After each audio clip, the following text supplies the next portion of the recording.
Buenas tardes, jóvenes de segundos años técnicos. Bienvenidos a la primera clase de literatura de esta semana. Vamos a comenzar con el desarrollo de la guía, la primera parte de la guía. Saben que esta es exactamente la que está en la plataforma por si usted después quiere consultar algo del contenido. Fácilmente la puede encontrar en la plataforma. Y posterior a las exposiciones que ya hicieron, tenemos que estudiar la novela y la filosofía de Miguel de Unamuno, otro de los grandes escritores del siglo XX, muy importante en la literatura del siglo XX. Y eso es lo que vamos a comenzar a estudiar el día de ahora. ¿Qué es lo que buscamos al desarrollar o hablar de este tema? Es saber argumentar más que todo las características del teatro español del siglo XX, conociendo la filosofía que Miguel de Unamuno plasmaba en sus obras. Antes del desarrollo de ese tema, saben que siempre debemos dedicar unos minutos a un contenido socioemocional. Esta semana lo estamos dedicando a cuidar nuestro cerebro.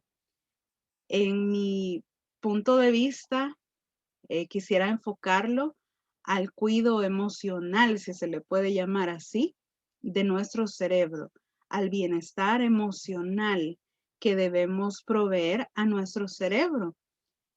Nuestro cerebro es como el timón, ¿verdad? De nuestro cuerpo, el que nos dirige, el que nos cuida. Por lo tanto, debemos hacer lo mismo con él. Yo encontré estos pequeños consejos del doctor Diego Ruiz Morlana, que es el coordinador del Instituto de Neurología en Estados Unidos. Pero también me interesa compartirles un corto animado que estoy segura que ya lo han visto porque es muy popular, que habla sobre qué debe predominar en nosotros, la mente o el corazón.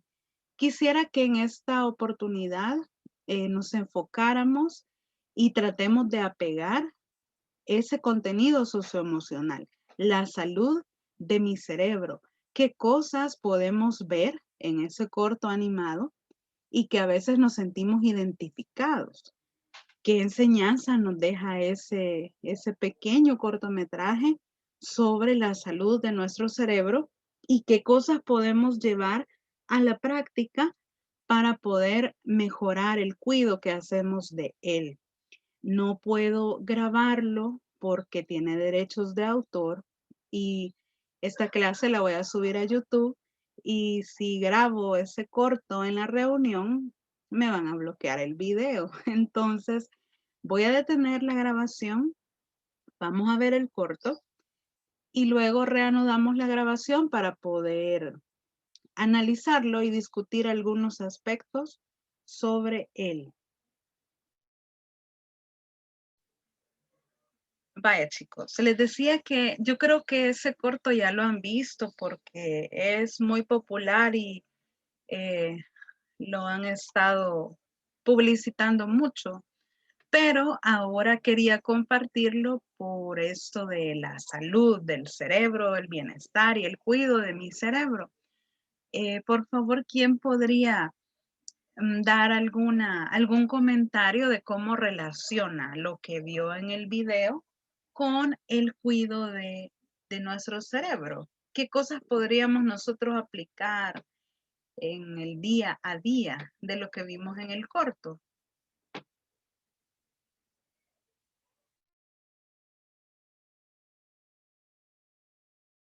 Puede ser en el micrófono o puede ser en el chat, no importa. Como vieron ustedes a Paul, creo que se llama el personaje del corto. ¿Cómo lo ven al principio y cómo lo ven al final? ¿Qué cambio significativo hubo que le permitió otra actitud?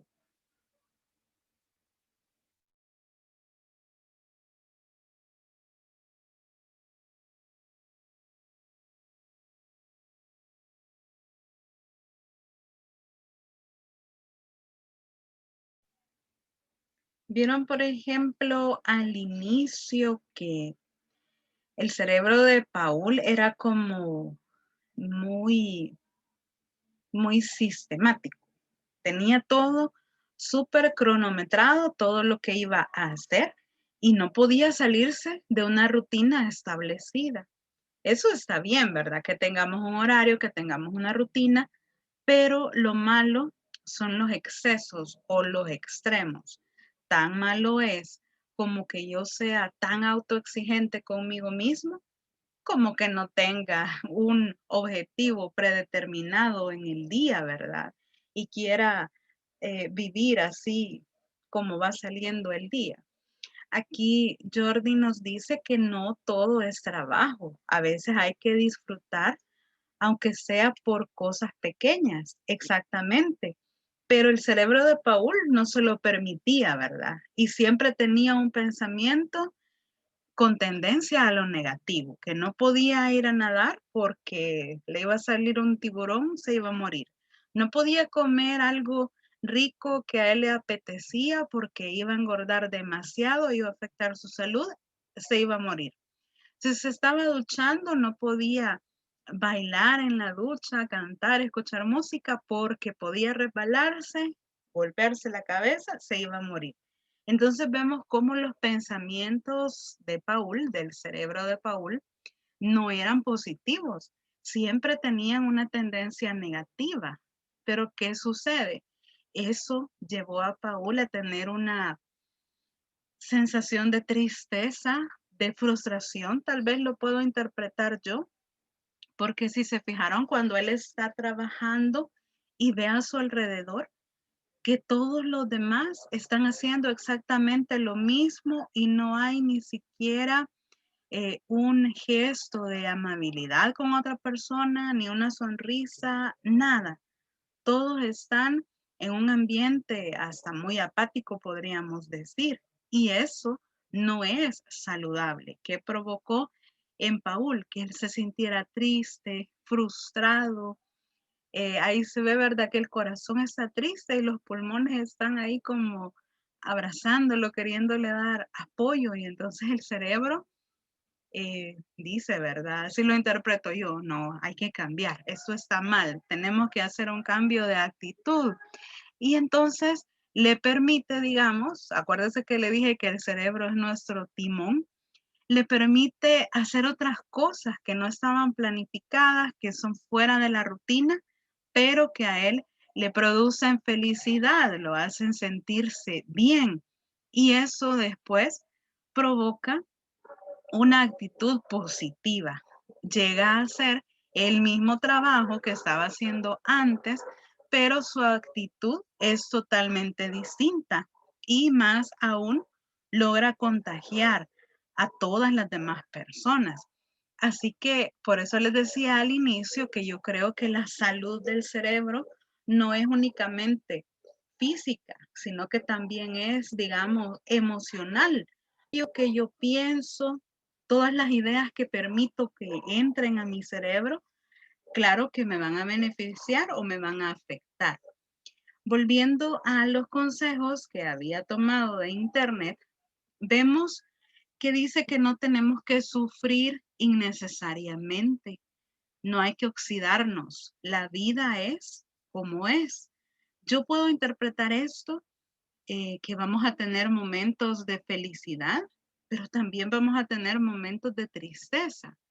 ¿Y qué es, creo yo, lo que tenemos que hacer? No es nada fácil, pero creo que tenemos que buscar resignación, aceptar más que todo aquellas cosas que yo no puedo cambiar, aquello que yo no puedo hacer nada porque mejore, debo aceptarlo. Por ejemplo, lastimosamente, la pérdida de un familiar, de un amigo, es algo que no se puede remediar y es algo muy triste, ¿verdad? Que nos puede hundir en una profunda tristeza, pero debemos aceptar los designios de Dios, de la vida, ¿verdad? Y eso es una práctica, como le digo, no es fácil. Cuando estamos en el momento de un problema, de una situación difícil, no es fácil aceptarlo y resignarlos, pero por nuestra salud mental y emocional debemos ejercer la resignación y la aceptación de las cosas que no puedo cambiar. También dice que debemos descansar. ¿Cuánto dicen los doctores que debemos dormir? 8 horas, dicen los doctores. Me imagino que si hiciera una encuesta rapidita en esta reunión, habemos pocos quizás que dormimos 8 horas. Los que más duermen quizás 5, 6 horas, pero de ahí me atrevería a decir que dormimos menos que eso. Y es un daño terrible para nuestro cerebro, para nuestro organismo en general, pero más que todo para nuestro cerebro, porque él necesita desconectarse, digámoslo así, para poder descansar y regenerar, ¿verdad? Todo en nuestro organismo, pero a veces lo hacemos innecesariamente. Hay alguien me puede decir, Señor, pero nos desvelamos por las tareas. Yo le podría decir, hay que revisar, ¿verdad? cómo estamos distribuyendo el tiempo, las tareas. Yo no le niego que sí en algún momento vamos a necesitar un poco más de tiempo en la noche y me voy a desvelar, pero no creo que sea todos los días. En especial ustedes, por ejemplo, que están casi a una semana de su feria técnica, supongo que están trabajando muy duro en esos proyectos, en la planificación, en los últimos detalles, y es posible, ¿verdad? Que por ese nivel de tensión, de estrés, de que quieren que todo salga bien, y yo sé que así va a ser un éxito porque ustedes son muy dedicados y ya van a ver que esa feria técnica les va a salir súper bien, pero tal vez eso les esté provocando un poquito, ¿verdad? De desvelo. Bueno, en las próximas semanas vienen vacaciones, puede dormir un poco más, pero quizás cuando tengo así un día de fin de semana, me desvelo viendo películas en el Facebook, en Netflix, jugando en línea o qué sé yo. Todas esas actividades están bien porque nos distraen, así como a Paul, ¿verdad? Pero todo tiene un momento adecuado y las 12 de la noche, la 1 de la mañana, no es un momento adecuado. Pobrecito nuestro cerebro, hay que pensar en él. También dice que nos movamos, que hagamos ejercicio, que caminemos, pero siempre con moderación. Recuerde, lo dijimos antes, los extremos son negativos. Comer lo necesario, saludable por supuesto, beber agua con frecuencia, practicar ejercicios o juegos que nos permitan la concentración. Y esos son algunos consejos que podemos tomar en cuenta, ¿verdad? Para tratar de ayudar a nuestro cerebro para que sea siempre saludable. Después de ese contenido socioemocional, vamos a pasar ya al desarrollo del tema para este día. Vamos a comenzar. Recuerde que es una primera parte, así que vamos a comenzar con la literatura del siglo XX. Recuerde que ese es el tema de nuestro periodo número 3, la literatura del siglo XX.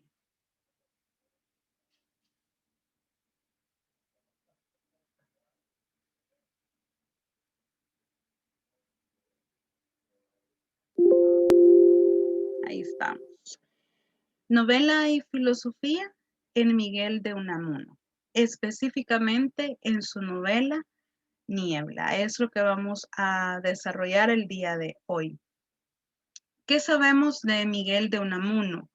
Creo que ustedes recordarán que en el periodo anterior hicimos una actividad de algunos autores y les asigné un escritor y les pedí que buscaran algunos datos interesantes de él. Entre esos autores estaba Miguel de Unamuno y en aquel momento lo asociábamos o estábamos estudiando la generación del 98. El día de hoy vamos a estudiarlo como uno de los autores más importantes del siglo XX.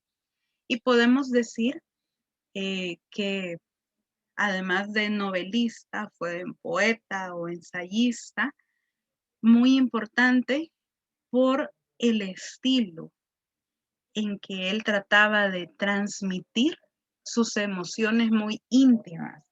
Realmente su objetivo era dar a conocer a los demás, hacia afuera, sus sentimientos, su mundo interior, no tanto influir en las demás personas como lo buscan a veces algunos autores, ¿verdad? Que escriben para provocar algo en el lector.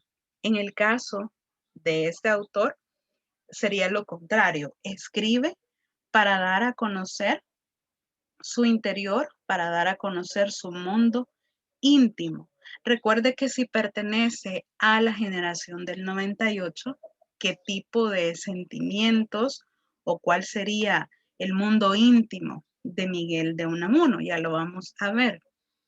Es importante también porque en sus novelas utilizaba un vocabulario con arcaísmos y con dialectismos.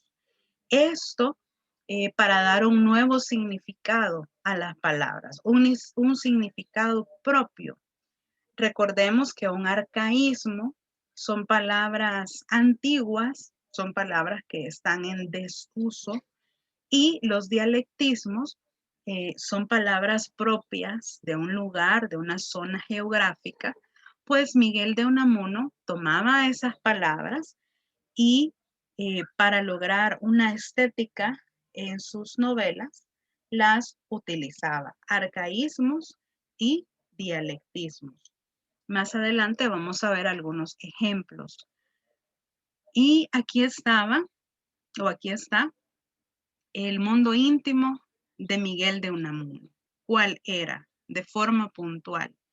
Expresar una profunda angustia por la idea de la muerte, en primer lugar. Recordemos, ¿verdad? Generación del 98, la muerte y la angustia por la llegada de esta era un tema muy recurrente, no solo en él, sino en los demás autores también. Y otro de sus temas o de los sentimientos que transmitía en sus obras era la duda acerca de la existencia de Dios. Pero irónicamente, él él sostenía que el dudar que si Dios existía o no era la forma de darle sentido a la vida. Si lo analizamos un poco, quizás tenga razón, porque si lo llevamos a otro ámbito, por ejemplo, al ámbito académico, usted tiene duda de algo que el profesor dijo en la clase y quiere saber cuál es la verdad absoluta, quiere comprobarlo por usted mismo. ¿Qué va a hacer?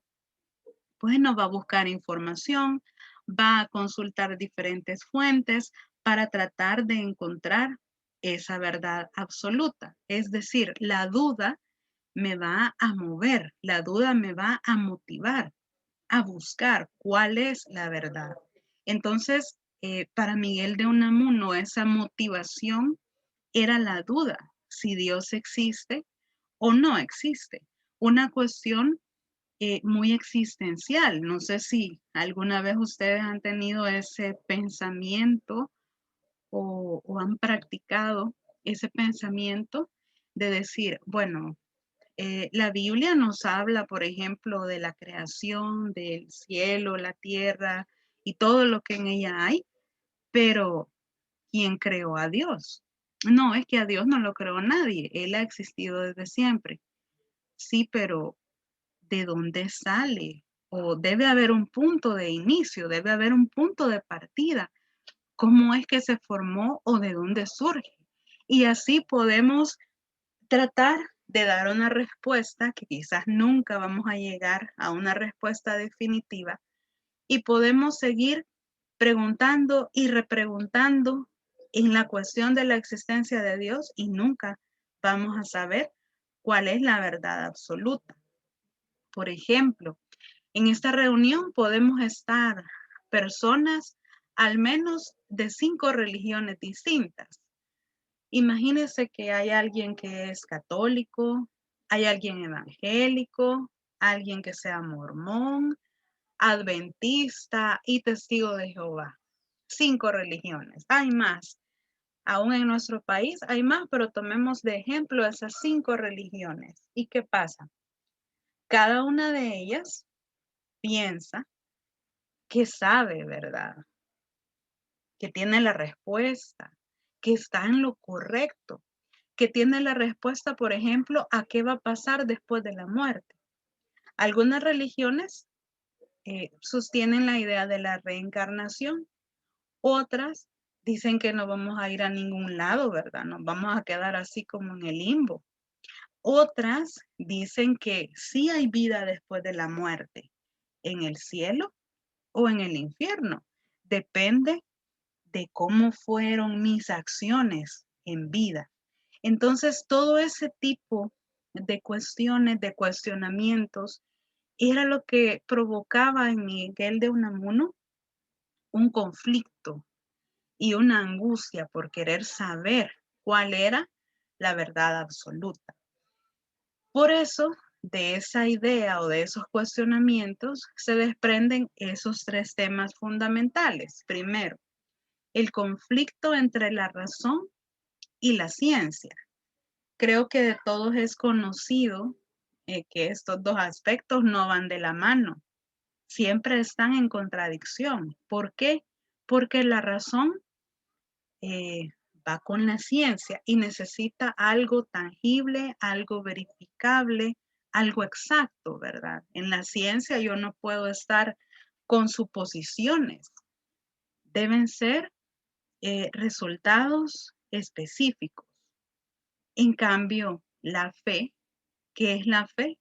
Creer en algo que no he visto, pero creerlo como que es una realidad y no son ideas comparables, ¿verdad? Por un lado me está diciendo que necesita cosas específicas y por otro lado me está diciendo que voy a creer en algo invisible. Entonces, ese conflicto siempre era un tema en las novelas de Miguel de Unamuno. También la existencia de Dios para él era un problema no resuelto, ¿verdad? Porque no tenía una verdad absoluta y pensaba también, que es el otro tema fundamental, que España necesitaba una vuelta al pensamiento religioso, ¿verdad? Creía que de esa manera España podría regenerarse y salir de la situación precaria en la que se encontraba, refiriéndonos a la generación del 98. Ahora bien, aquí tenemos la muestra de un poema donde está hablando de ese contenido, ¿verdad? De ese conflicto. Existe, por ejemplo, el cielo, existe el infierno, que es algo eterno. ¿Quién puede tener las respuestas a esas preguntas, verdad? Era algo que él constantemente plasmaba. En este caso podemos verlo en la poesía. Y para comenzar a hablar de esta obra, Niebla, el personaje principal se llama Augusto Pérez. Él es un hombre moderno, hablando moderno de modernismo, ¿verdad? No moderno del siglo XXI, estamos hablando de modernismo. Y tenía una constante inseguridad. ¿Cuál era esa inseguridad? El destino, no saber qué iba a pasar el día de mañana, una semana después, un año después, eso lo atormentaba.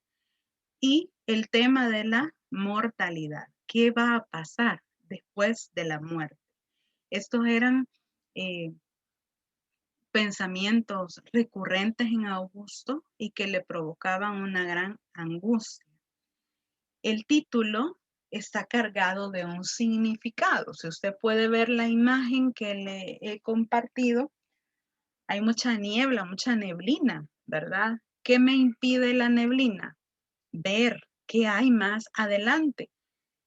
Imagínense si fuéramos caminando justo en esa vereda. Yo puedo ver 3 árboles al lado derecho y un árbol al lado izquierdo, pero luego no veo nada. No sé si más adelante hay obstáculos, no sé si más adelante hay algo que pueda hacerme daño y que debo evitar, por ejemplo. Entonces, en la obra, el título tiene ese significado. Hay un momento en que Augusto no sabe identificar cuál es la realidad y cuál es la ficción. Hay un momento en que él duda, por ejemplo, de su propia existencia y se paraba frente a un espejo y veía su reflejo, pero aún así él no creía existir. pensaba que era un ente de ficción, pero eso tiene también un significado que lo vamos a ver más adelante. Niebla y esta novela de Miguel de Unamuno tiene algo muy peculiar en comparación a la novela tradicional, ¿verdad? Que tiene un inicio, un nudo y un desenlace cerrado. Niebla y Miguel de Unamuno ha querido que el lector tenga un papel activo.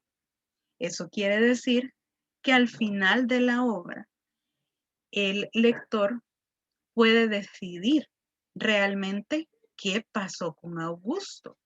No lo da por sentado el autor, sino que da la posibilidad para que uno pueda interpretarlo y quizás elegir el final que mejor le parezca. Porque en el final dice que Augusto come mucho y se acuesta en un sillón y ya no despierta. Entonces, ahí yo puedo decidir, bueno, sí, está dormido, ¿verdad? Va a despertar más tarde. O eso significa la muerte de Augusto. O está soñando y todo lo que ha pasado en la novela ha sido producto de su fantasía. Esa es una característica de este autor, que los lectores tengan un papel activo y no es un final cerrado, sino que uno puede decidirlo. En esta novela eh, dice que predomina el diálogo íntimo o los monólogos, por ejemplo. Usted sabe que un monólogo está cargado de muchas preguntas retóricas, está cargado de mucha filosofía y a lo largo de toda la obra es lo que constantemente Augusto practica. Monólogos, razonamientos, preguntas retóricas. En la próxima clase vamos a leer de forma dirigida el capítulo número 1 de esta novela. Aquí le he compartido una información que usted puede leer posteriormente y en la próxima clase vamos a leer de forma dirigida, le estaba diciendo, el capítulo 1. Va a ser necesario que en esa clase me ayuden a leer y que posterior a la lectura tratemos de analizar un poco los cuestionamientos que Augusto se hace. ¿Por qué la personalidad de Augusto es así? Y vamos a comprender un poco mejor algunas características que le he compartido el día de ahora. Para terminar, esta obra aborda 3 temas. La inmortalidad, ya la hemos hablado antes, inadecuación del ser humano, es decir, no se siente bien con sus decisiones, no sabe qué hacer, no puede resolver problemas y Augusto es así. Lo vamos a comenzar a ver en la próxima clase. Y también algo muy importante y muy novedoso para Miguel de Unamuno fue la metaficción. Es decir, que el autor de la novela en algún momento se vuelve un personaje de la novela. En el caso de la obra, el personaje de Unamuno, que es el autor, también es un escritor llamado Víctor, amigo de Augusto. Entonces, Unamuno a través de este personaje de Víctor da su apreciación de la vida, de la literatura, del sentido que debemos tener en la vida y eso lo vamos a analizar más adelante cuando leamos el capítulo número 1 de esta obra. Por el día de ahora vamos a llegar hasta acá. No sé si alguien tiene alguna pregunta o algún comentario. Si no, nos quedamos hasta acá y les pido para la próxima clase todos listos para poder activar su micrófono cuando le corresponda y poder ayudar a la lectura dirigida del capítulo 1 de Niebla. La idea es que entre todos sea algo más dinámico y que podamos entre todos analizar la lectura inicial de esta obra. Así que no sé, chicos, si tienen alguna pregunta o algún comentario, y si no, pues nos quedamos hasta acá porque ya es hora de el almuerzo. Como siempre, les agradezco su participación, agradezco su puntualidad y si Dios quiere, nos escuchamos en la próxima clase. Les deseo una feliz tarde y cuídense mucho.